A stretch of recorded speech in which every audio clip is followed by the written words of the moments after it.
6 months in Oak Hills hadn't gone as planned.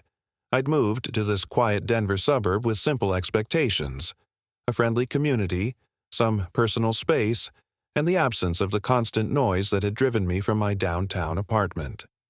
The colonial-style house with its modest front yard and private backyard had seemed perfect until I met the woman across the street.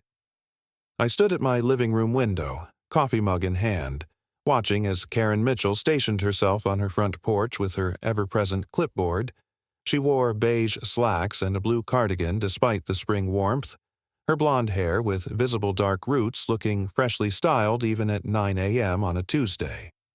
The neighborhood's self-appointed sentinel was taking notes again.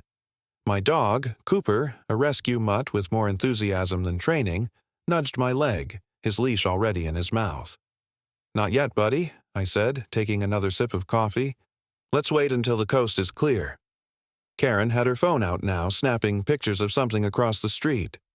I followed her gaze to the Rodriguez family's house, where their teenage son had apparently committed the grievous crime of leaving his basketball in the driveway overnight. The whole thing would have been laughable if it wasn't so irritating. As head of the Homeowners Association, Karen took her position with all the solemnity and power trips of a small-town dictator. When I'd moved in last November, she'd been the first to welcome me, with a thick binder of HOA guidelines highlighted in various colors and annotated with her personal addendums. "Thomas Wilson," she'd said, extending a hand with perfectly manicured nails. "We're so pleased to have a new homeowner who I'm sure will maintain our community standards." It wasn't a greeting. It was a warning.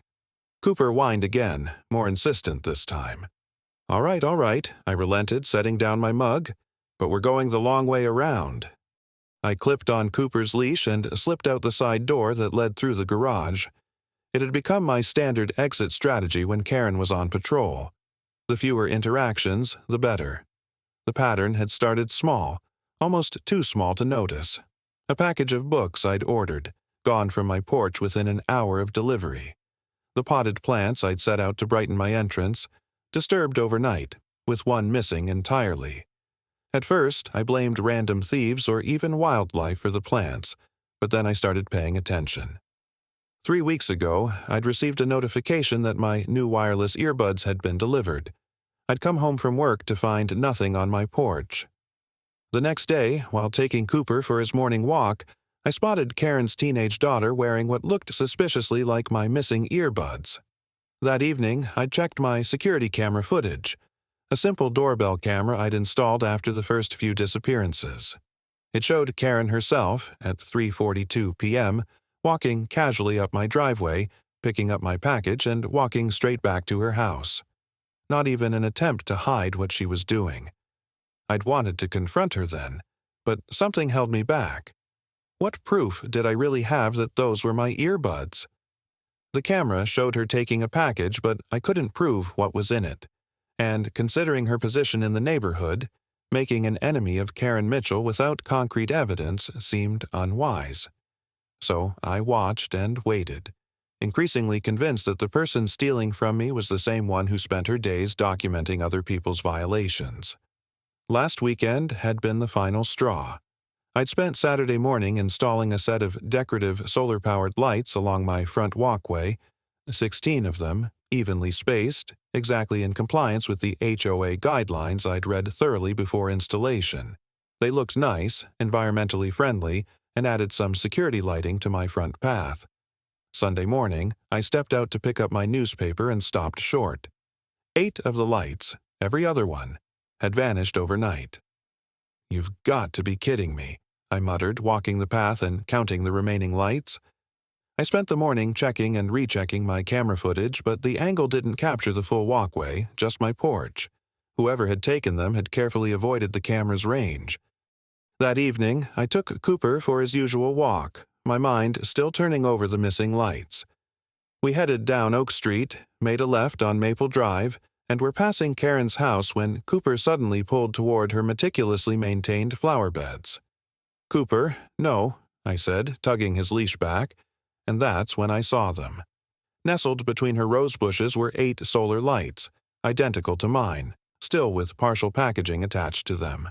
The price stickers from Denver Home and Garden, the same store where I'd purchased mine, were still visible on some of the bases. I stopped walking and stared. Cooper, sensing my sudden tension, sat obediently at my feet. There was no doubt in my mind. Those were my lights. The coincidence was too perfect. The exact number missing from my walkway. The same model, even positioned in the same alternating pattern I'd used.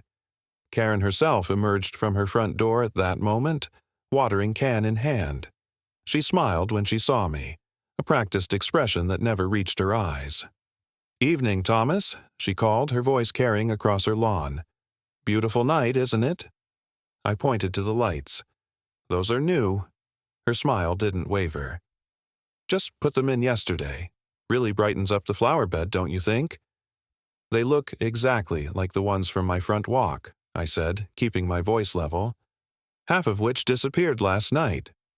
Karen's expression shifted to one of concerned surprise, though her eyes remained cold. "Oh, that's terrible. We've had some issues with teenagers from the next subdivision coming through lately. You should report it to the HOA. I can give you the form." "That won't be necessary," I said. "I'm more interested in the fact that the exact number of lights I'm missing are now in your garden." Karen set down her watering can and crossed her arms. "Are you accusing me of something, Thomas? Because I ordered these online last week. They arrived yesterday. I can show you the Amazon confirmation if you'd like." I knew then that I was dealing with someone who had an answer for everything. Someone who'd probably been taking things from neighbors for years without consequences. "That won't be necessary," I repeated. "Sorry to bother you. Enjoy your evening." I turned and walked away, Cooper trotting beside me while my mind raced. Karen had been watching me install those lights. She'd waited until dark, crept across the street, and methodically removed every other one. And she'd done it with such confidence that she didn't even try to hide them, because who would dare challenge her? By the time I made it back to my house, I'd made a decision. Direct confrontation wasn't going to work with someone like Karen Mitchell. She was too embedded in the neighborhood power structure, too practiced at manipulation and denial. I needed proof, irrefutable evidence that even she couldn't talk her way out of. I needed to catch her in the act in a way that left no room for doubt or denial. That night, I sat at my kitchen table with my laptop open, researching small cameras, motion sensors, and tracking devices. Cooper lay at my feet, occasionally looking up as if sensing my determination. "Don't worry, buddy," I said, scratching behind his ears. "We're going to handle this the smart way. If Karen Mitchell wanted to play games, I would play to win. But unlike her, I'd make sure to follow the rules and document everything." I spent that night planning my approach. Karen Mitchell needed to learn that her behavior had consequences, and I needed irrefutable evidence.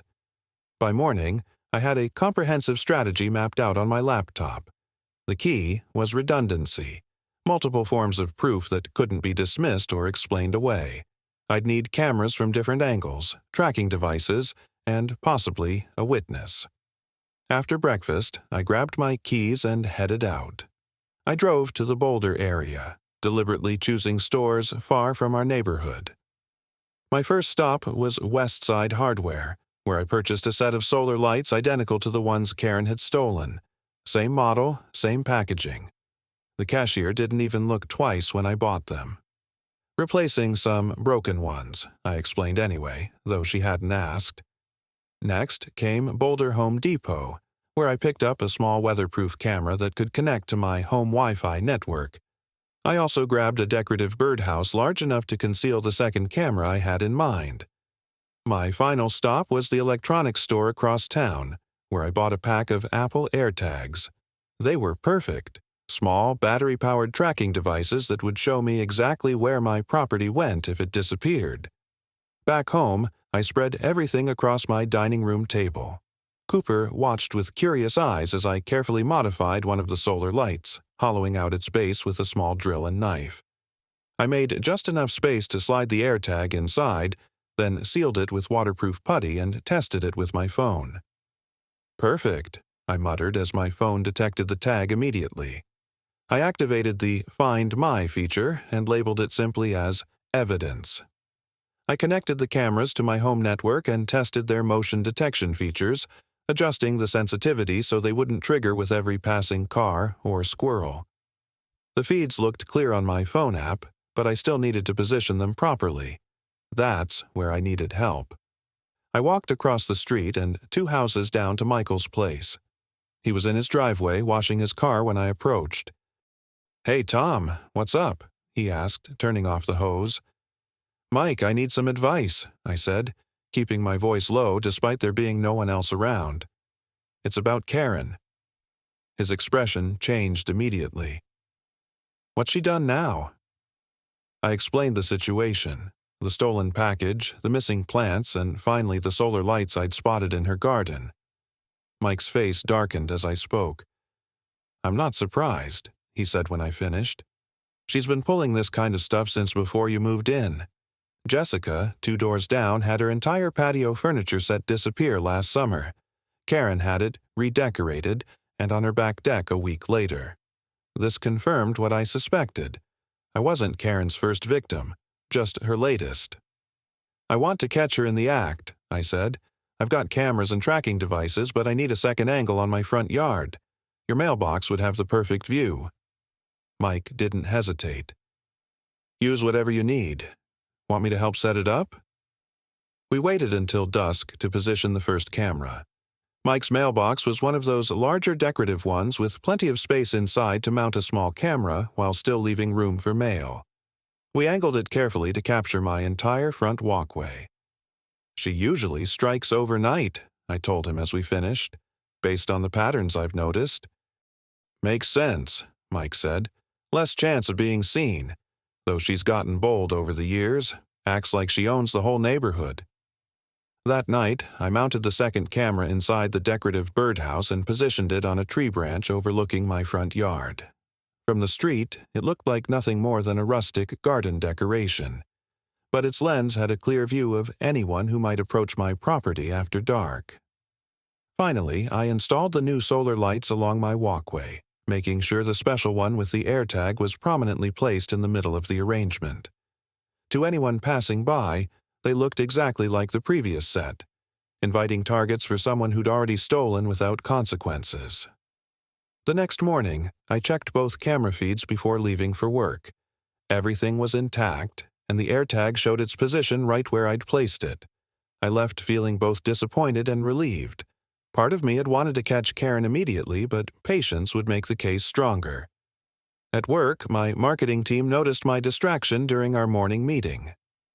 "Earth to Tom," said Rachel, my creative director, waving her hand in front of my face after I zoned out during a client discussion. "Sorry," I said, putting my phone away. I'd been checking the camera feeds again. During lunch, I explained the situation to my co-workers.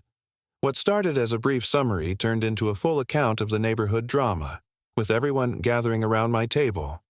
"You've got yourself a real-life villain," said Justin from the copy team. "When do you think she'll strike again?" "Hard to say," I answered, "but she knows I suspect her now, so she might wait until she thinks I've forgotten about it." "Keep us posted," Rachel said. "This is better than those reality shows my husband watches."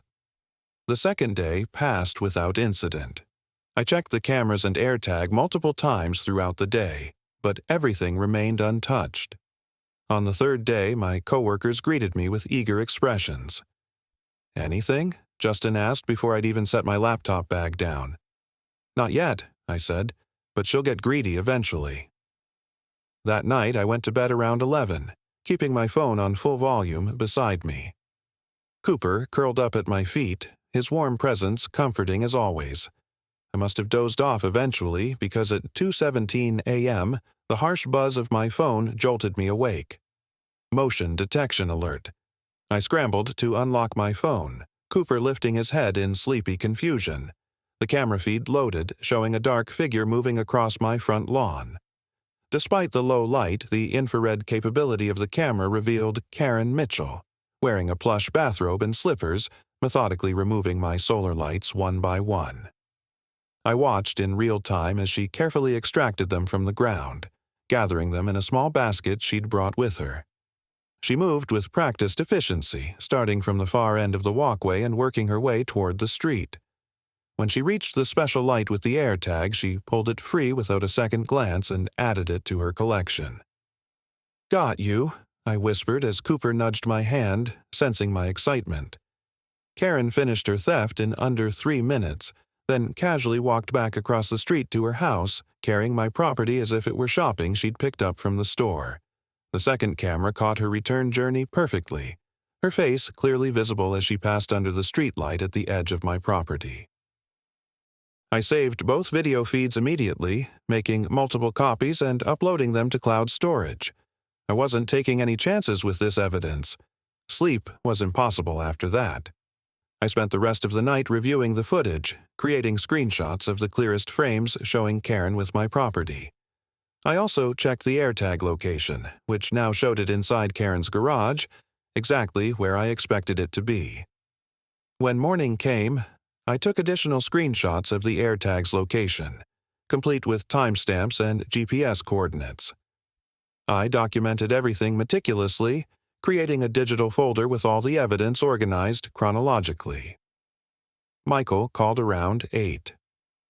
"Did you see the camera feed?" he asked, his voice excited. "I checked my mailbox camera this morning and saw the whole thing." "I got it all," I said.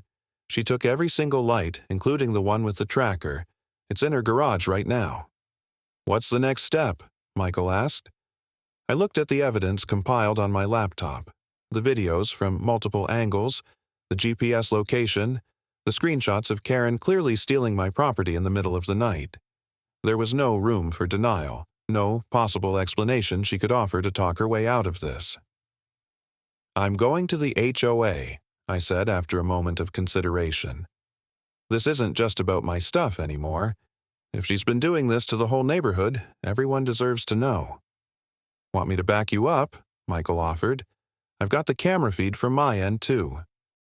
"Thanks," I said, genuinely grateful for his support. "Let me prepare everything first. This needs to be handled carefully." I spent the morning organizing my evidence into a clear, undeniable presentation. Karen Mitchell had assumed she was untouchable, that her position of authority placed her above the rules she so eagerly enforced on others. She was about to learn how wrong she was. After triple-checking everything, I made my decision. A direct approach to the HOA board would be most effective. With evidence this clear, they would have to act. Karen's reign over Oak Hills was about to end, and it would happen by the book, through the very system she had manipulated for so long. After finalizing my evidence collection, I got to work. I created a detailed email with a professional but direct subject line, "Evidence of theft and property violations by HOA President Karen Mitchell." I attached the videos from both camera angles, screenshots of Karen clearly visible taking my solar lights, and images of the AirTag location showing my property inside her garage, complete with timestamps and GPS coordinates. I addressed it to all 7 board members listed on the HOA website, including Karen herself. My finger hovered over the send button for just a moment before I clicked it decisively. There was no going back now. Within minutes, my inbox began filling with responses. The first came from Gerald Hoffman, the HOA treasurer. "Mr. Wilson, these are serious allegations. I've called an emergency board meeting via Zoom for 7 p.m. tonight. Please be prepared to present your evidence directly." Similar messages followed from 4 other board members, each expressing shock and requesting I attend the meeting. Karen, predictably, hadn't responded. I called Mike to update him. "They scheduled an emergency meeting for tonight," I said. "You were right about other neighbors having similar experiences. Now's the time for everyone to speak up." "I'll spread the word," Mike promised. "Jessica's still mad about her patio furniture, and Robert from Elm Street had 3 noise complaints filed against him when he was out of town for a month." I spent the afternoon preparing for the meeting, organizing my evidence chronologically and ensuring everything loaded properly. At 6:55 p.m., I logged into the Zoom call. Board members were already waiting in the virtual room, their faces appearing one by one in small rectangles on my screen. Karen's box remained empty, showing only her name. Gerald Hoffman, a balding man in his 60s, began the meeting at exactly 7 p.m. I'd like to call this emergency session of the Pine Ridge Homeowners Association to order. We've received serious allegations against our board president, Karen Mitchell. Mr. Wilson, please proceed with your presentation. I shared my screen and methodically walked through the evidence. I explained the pattern of thefts I'd experienced since moving in, showed the doorbell camera footage of Karen taking my package, and finally presented the videos from last night showing her stealing my solar lights at 2:17 a.m. And here's the current location of my property, I concluded, showing the AirTag data on my phone. As you can see, the tracking device inside one of the lights shows it's still in Mrs. Mitchell's garage. The board members' expressions ranged from shock to anger. When I finished, Gerald unmuted several other attendees who had joined the call. Jessica was the first to speak, her auburn hair pulled back in a tight ponytail, her face tense with barely contained anger. Last summer, my entire patio furniture set disappeared overnight. A week later, I saw the exact same set on Karen's back deck, just repainted. When I confronted her, she claimed she'd ordered it from Wayfair and showed me a receipt that looked fake. Robert followed, his salt and pepper beard neatly trimmed, his voice measured but firm. Karen filed 3 separate noise complaints against me for loud parties during the month of August last year. I was in Boston the entire month for work. My house was empty. More neighbors shared similar stories: missing packages, false violations, selective enforcement of HOA rules. The pattern was undeniable and long established. At 7:43 p.m., Karen finally joined the call. Her camera showed her sitting in what looked like a home office, wearing a crisp blue blouse, her hair perfectly styled despite the late notice. She maintained a composed expression, but I noticed her fingers tapping nervously on her desk. "I apologize for my tardiness," she said, her voice calm and controlled. "I was at dinner with friends. What's this emergency about?" Gerald summarized the allegations against her, and Karen's practiced smile never wavered. "This is absolutely ridiculous," she said when he finished. "Thomas Wilson moved into our neighborhood and immediately began violating HOA guidelines. When I attempted to help him understand our community standards, he became hostile. This is clearly a fabricated attempt to discredit me." I unmuted myself. "The evidence speaks for itself, Karen. I have video footage from multiple angles showing you stealing my property in the middle of the night." "Show it again," she demanded, crossing her arms. I played the video once more. The night vision footage clearly showed Karen in her bathrobe, methodically removing each solar light and placing them in her basket. "That could be anyone," she insisted. "The quality is poor, and it's dark." "The second angle shows your face clearly as you walk under the streetlight," I countered, playing that clip. Karen's expression hardened. "You obviously edited this footage. For all we know, you planted those lights in my garage yourself to frame me." "The AirTag was activated and in my possession until it was stolen along with the light it was hidden in," I explained. "The GPS tracking shows it moving from my property to yours at exactly 2:17 a.m., the same time shown in the video." Karen's defense grew increasingly desperate. "This is clearly a conspiracy against me. Thomas has turned the neighborhood against me because he doesn't want to follow the rules." The board members exchanged glances. Gerald finally spoke up. "Karen, we've known each other for years, but this evidence is compelling, and the number of similar complaints from other homeowners can't be ignored. The board needs to discuss this privately." The homeowners were placed in a virtual waiting room while the board deliberated. I paced around my living room, Cooper watching me curiously from his bed in the corner. 20 minutes later, we were readmitted to the call. Gerald's expression was grave. "After reviewing the evidence and conducting a vote, the board has decided by a margin of 6-1 to remove Karen Mitchell from her position as HOA president, effective immediately. We are also recommending that affected homeowners file police reports regarding the theft of their property." Karen's face flushed red. "This is outrageous. I've served this community for 8 years. You can't possibly—" Gerald muted her microphone. "Additionally, we'll be conducting a full audit of HOA finances and activities during Mrs. Mitchell's tenure.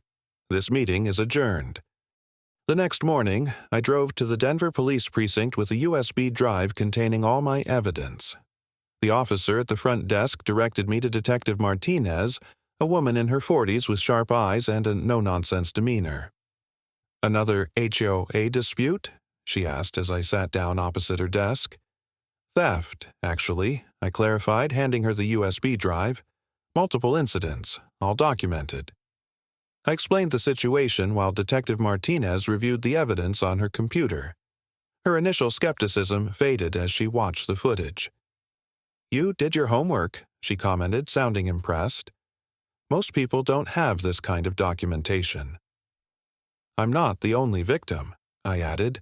"Several neighbors have experienced similar thefts." Detective Martinez took my formal statement, then made a few calls. By noon, she had collected statements from 5 other neighbors, including Jessica and Robert. "Based on the value of the stolen items and the pattern of behavior, we're looking at misdemeanor theft charges," she explained. "And given her continuing behavior despite your confrontation, we can file for a restraining order." 3 days later, I received notification that Karen had been charged with misdemeanor theft and a temporary restraining order had been granted, preventing her from coming within 50 feet of my property. The transformation in the neighborhood was immediate and striking. People started using their front yards again. Children played outside without their parents nervously checking the street for Karen's disapproving gaze.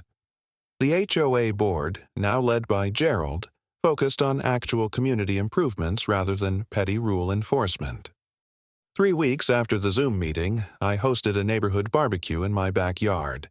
The spring weather had turned warm enough for outdoor gathering, and nearly every household on the block attended. Mike helped me set up extra tables, while Jessica brought homemade potato salad and Robert manned the grill. "To the neighborhood's liberator," Mike joked, raising his beer in a toast as other neighbors laughed and joined in. I looked around at the smiling faces, many of whom I was only now getting to know properly. Across the street, Karen's house stood silent, curtains drawn tight despite the beautiful day. She hadn't been seen much since the charges were filed, emerging only to get her mail or take brief drives. "I just wanted to stop her from stealing my stuff," I said modestly. I had no idea how much impact it would have. "That's the thing about bullies," Robert remarked, flipping a burger. "They rely on everyone being too afraid or too polite to stand up to them. One person with enough evidence can bring the whole system down." As evening approached and the barbecue continued, I walked around to my front yard to check on Cooper, who I'd left tied to a tree with a long lead so he could enjoy the weather without bothering our guests who might not appreciate his enthusiasm. My front walkway now displayed a complete set of solar lights, identical to the ones Karen had stolen, but with one important difference. Each one contained a tiny tracking device, invisible from the outside but ready to activate if they ever went missing again. Cooper tugged on his leash, eager to get back to the party where food might be dropped. I smiled and unhooked him, letting him race back to the gathered neighbors. As we rejoined the barbecue, the genuine warmth and community I'd hoped to find when moving to Oak Hills was finally becoming real. Sometimes it takes a common adversary to bring people together, but now that Karen's reign of petty tyranny had ended, perhaps we could build something better in its place. A neighborhood where rules existed to help the people live together harmoniously, not to control and punish them.